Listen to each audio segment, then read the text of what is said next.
అందరికీ praise the lord. ప్రభు అయిన యేసుక్రీస్తు నామములో మీ అందరికీ శుభములు తెలియజేస్తా ఉన్నాను. నా ప్రియ సహోదరులారా, అందరూ బాగున్నారా? మీరందరూ బాగుండాలని మనస్ఫూర్తిగా నేను కోరుతా ఉన్నాను. మీ కొరకు తప్పక ప్రార్థన చేస్తాం. ఈ మాటలు వినడం, మరి దేవుని మాటలు కనుక ఇవి ఎంతో ఆశీర్వాదకరం, దీవెనకరం కనుక చాలా సంతోషం. మీ కొరకు ప్రార్థన అవసరాలు కోరిన వారి కొరకు చివరిలో ప్రార్థన చేస్తాం.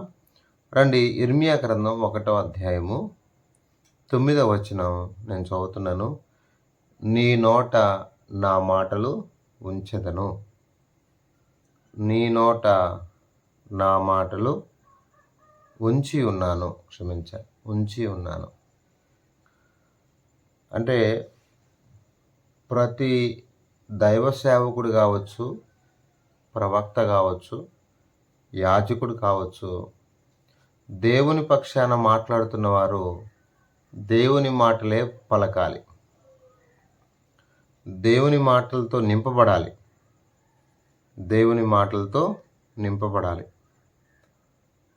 ప్రియమైన వాళ్ళారా, లోకంలో కపటపు మాటలు, డంబపు మాటలు, గాలి మాటలు, అబద్ధపు మాటలు, ఇచ్చకపు మాటలు, ఇలా బైబిల్లో ఎన్నో చూస్తాం. వంకర మాటలు, అర్థమైందా?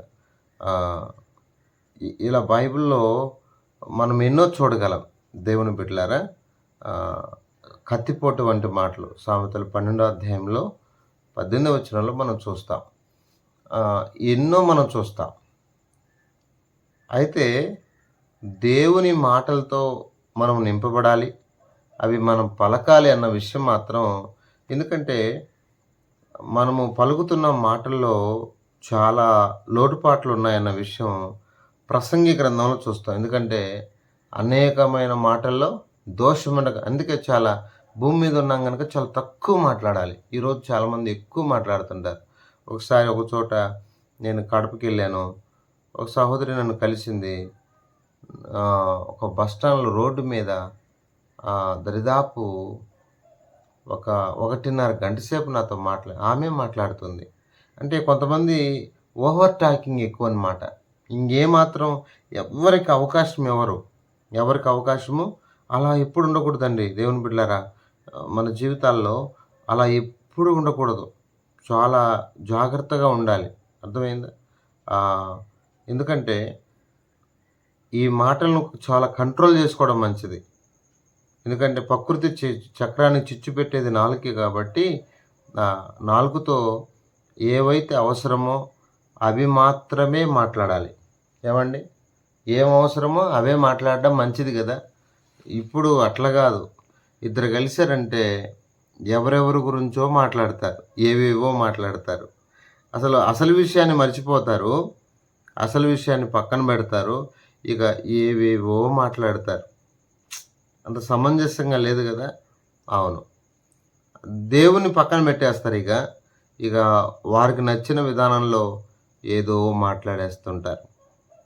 కాబట్టి అది కూడా ఏమాత్రం మంచి విషయము కాదు.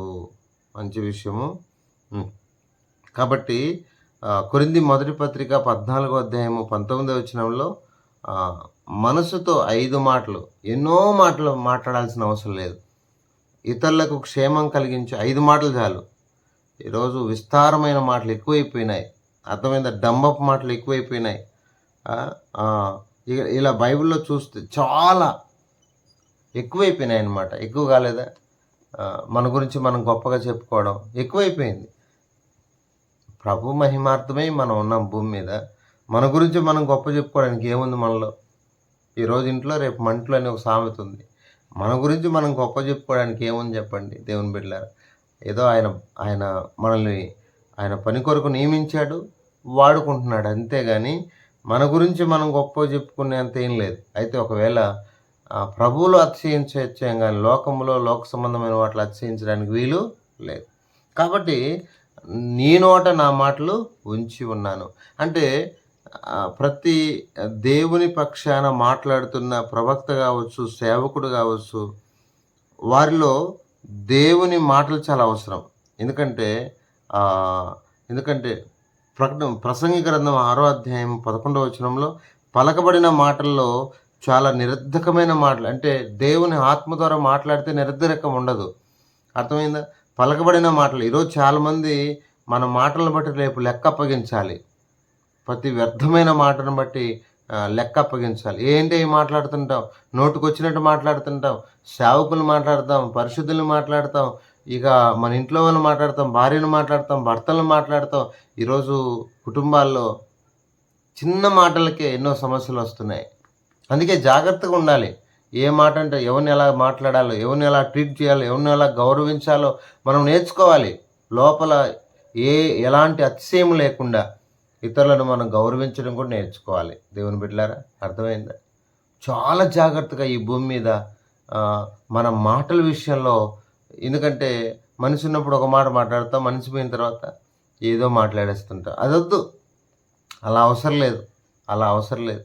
కాబట్టి అవసరమైతే దేవుని గురించి మాట్లాడుకుందాం. అర్థమైందా? వ్యర్థమైన మాటలు అవసరం లేదు మనకి, అబద్ధపు మాటలు అవసరం లేదు, మోసకరమైన మాటలు మనకు అవసరం లేదు.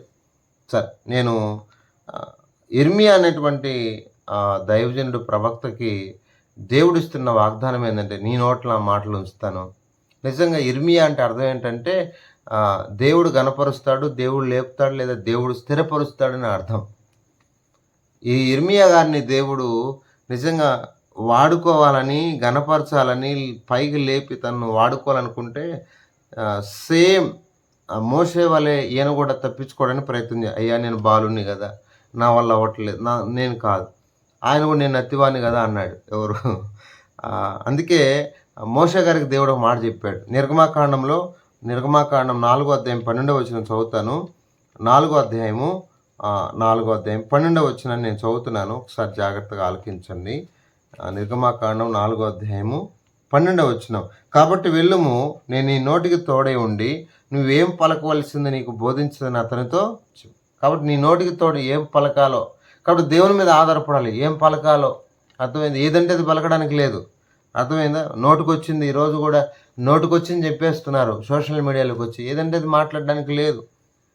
సంఖ్యాకాండం 24వ అధ్యాయం, ఇక్కడ కూడా 22వ అధ్యాయము 38వ వచనం నేను చదువుతున్నాను.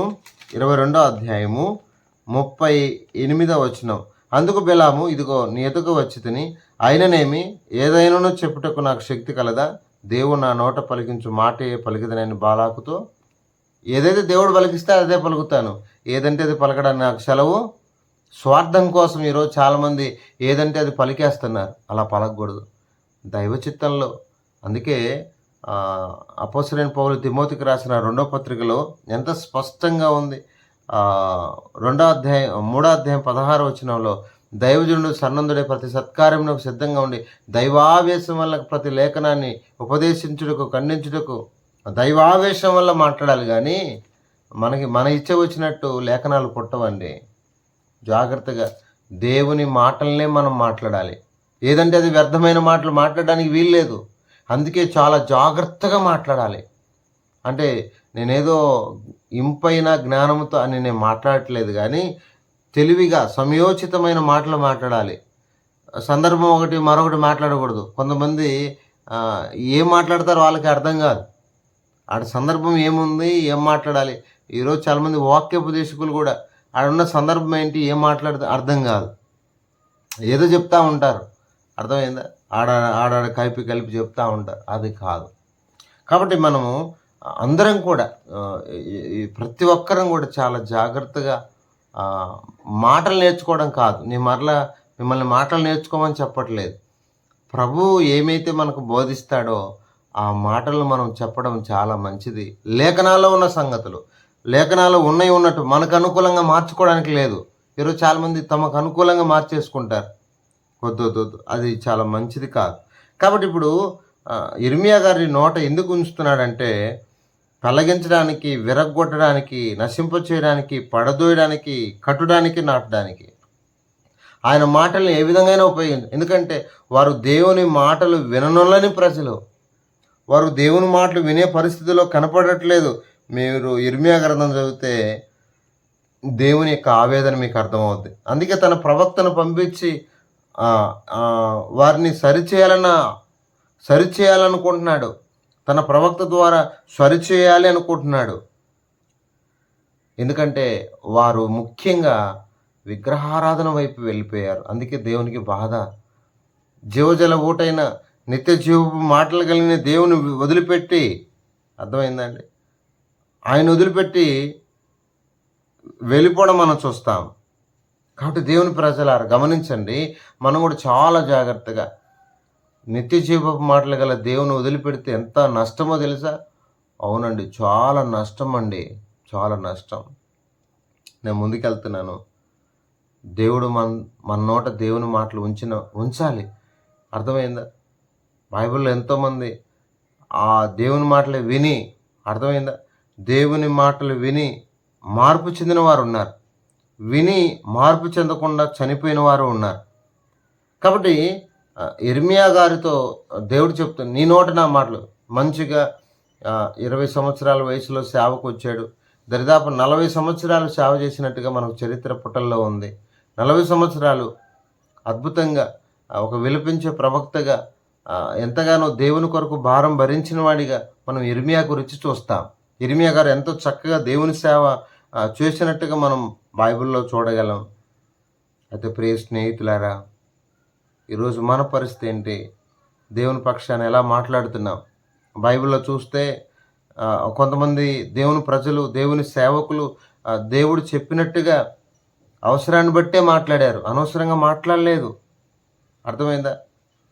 అపోస్తల కార్యం 19వ అధ్యాయము 5వ వచనంలో నేను చెప్తాను చూడండి. అపోస్తల కార్యములు 19వ అధ్యాయము 5వ వచనం. అపోస్తల కార్యములు 19:5 చదువుతున్నా.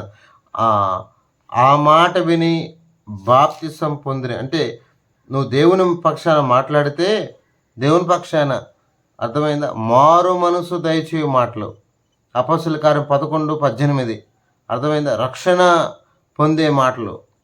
అపోస్తల కార్యం 11:14 వచనం. అర్థమైందండి? ఏ మాటలు మాట్లాడాలి మనం?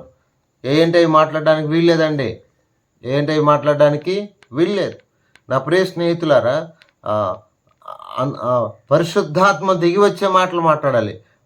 పేతురు గారు మాట్లాడుతున్నప్పుడు, బోధిస్తున్నప్పుడు పరిశుద్ధాత్మ దేవుడు దిగి వచ్చినట్టుగా చూస్తాం అపోస్తల కార్యం 10:44. అర్థమైందా? నిజంగా నువ్వు చెప్పు మాటలు విని, చదవండి ఆ మాట, అన్ని చదవలేం కానీ అపోస్తల కార్యములు 10వ అధ్యాయం అంత చదవలేం కానీ 10వ అధ్యాయం 22వ వచనం, 10వ అధ్యాయము 22వ వచనాన్ని నేను చదువుతున్నాను. 22వ వచనం. అందుకు వారు నీతిమంతుడును దేవునికి భయపడేవాడును యూదుల జనుల వలన మంచి పేరు పొందిన ఒక శతాధిపతి కొర్నేలియను ఒక మనుషుడు, అతను నిన్ను తన ఇంట పిలువనంపించి నువ్వు చెప్పు మాటలు వినవలనని పరిశుద్ధ దూతల వలన బోధింపబడినని చెప్పి, కాబట్టి అతను నీ వలన మాటలు వినాలని, కాబట్టి అనేకులు వినేటట్టుగా మనం బోధించాలి. రక్షణ గురించి బోధించాలి, మారు మనసు గురించి బోధించాలి, అనేకులు బాప్తిసము పొందినట్లుగా బోధించాలి, పరిశుద్ధాత్మ దేవుడు దిగి వచ్చినట్లుగా బోధించాలి. ఆ మాటలే చెప్పాలి. నా ప్రియ స్నేహితులారా, ఎన్నో ఈ భూమి మీద నిజంగా వారు ఎప్పుడైతే ఇర్మియా కాలంలో వారు మాట వినలేదో, ఆయన నోట మాటలు ఎలా ఉంచాడు? అగ్నిలాగా ఉంచాడు. అర్థమైందా? అగ్నిలాగా ఉంచాడు. కొన్నిసార్లు మనం ఎంత చెప్తున్నప్పటికీ కూడా చాలామందిలో మార్పు రండి. కొన్నిసార్లు ఈ మాటలే కడతాయి, ఈ మాటలే పడగొట్టే ప్రమాదం కూడా ఉంది. నువ్వు వినకపోతే అపోస్తల కార్యం 5వ అధ్యాయంలో అక్కడ ఏం రాసిన 5:5లో ఏముందంటే, ఆ మాటలు వినుచునే అననీయ, దేవుని ఆత్మ మాట్లాడుతుంది పేతురు ద్వారా, లెక్క చేయట్లేదు. అరే నువ్వు ఇంతకే అమ్మావా? చాలామంది ఈరోజు దేవుడు మాట్లాడుతున్నా లోబట్లే, ఎన్ని ప్రత్యేక మీటింగులు పెట్టినా, ఎంత గొప్పగా బోధించినా దేవుని మాటలకు వారి హృదయంలో స్థానం లేదు. జాగ్రత్తగా ఉందాం. తస్మాత్ జాగ్రత్త. చాలా ఇబ్బంది పడతాం. కాబట్టి దేవుని మాటలకు అవకాశం ఇద్దాం, చోటిద్దాం. ఆ మాటలు వినుచునే ఆహాబు ఆ మాటలు విని ఏలియా ఏ మాటలు చెప్పాడో పశ్చాత్తాపడ్డాడు, మారుమనసు పొందాడు. జాగ్రత్త పడదాం. మన నోట దేవుని మాటలు ఉంచిన ఉంచాలని దేవుడు ఇష్టపడుతున్నాడు. ఆ మాటల్ని ఈ లోకానికి మనం ప్రకటన చేద్దాం, బోధిద్దాం, తద్వారా దీవెనలు పొందాం. రండి ప్రార్థన చేసుకుందాం. పరిశుద్ధుడైన తండ్రి, కృపగలిగిన దేవా, మీరు ఇచ్చిన ఈ మంచి సమయాన్ని బట్టి స్తుతిస్తూ, నీ కొరకు ఈ భూమి మీద జీవించే భాగ్యాన్ని మీరు మాకు దయచేసినందుకై మా కొరకు ప్రార్థించండి అని కోరిన అందరి కొరకు ప్రార్థన చేస్తూ దీవించమని యేసు పరిశుద్ధ నామంలో ప్రార్థన. ఈ మాటలు కూడా, ఈ తలంపులు కూడా దీవెనకరంగా చేయండి. అనేకులు వారి నోట నీ మాటలు ఉంచుకొని ముందుకెళ్ళటకు సహాయం చేయమని యేసునామమున ప్రార్థన చేస్తున్నాం తండ్రి. ఆమేన్.